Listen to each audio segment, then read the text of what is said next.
welcoming Ambassador Burns to the Wilson Center. Thank you very much.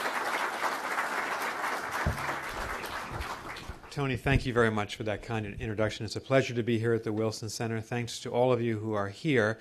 Thanks to the great students from the #1 School of International Affairs in the United States, Johns Hopkins, in an adjoining room. If you read Foreign Policy magazine, they'll tell you that.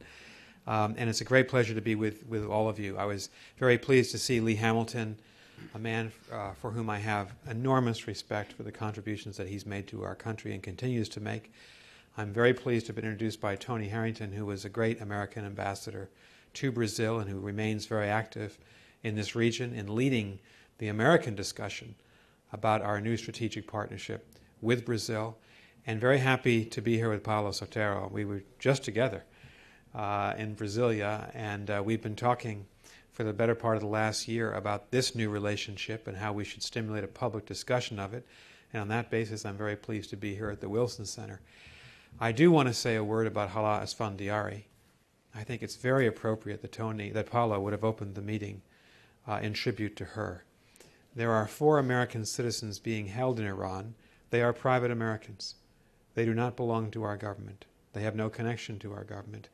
But they're being held by that autocratic regime for reasons unknown.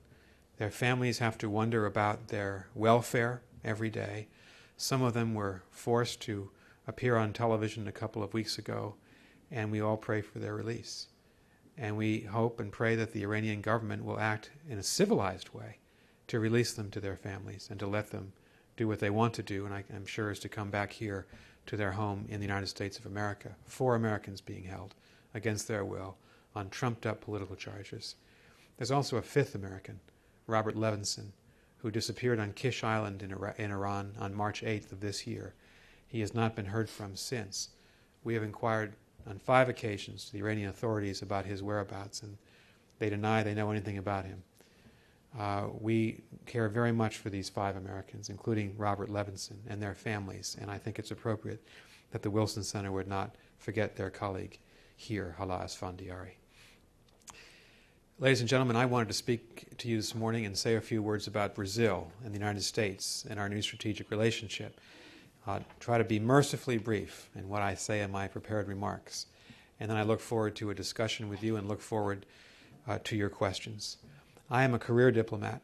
I have served both Republican and Democratic administrations since 1980, when I first went to Nouakchott, Mauritania, as a young 24-year-old intern for the State Department. And that was a very different world. That was the world of the Cold War and the East-West standoff.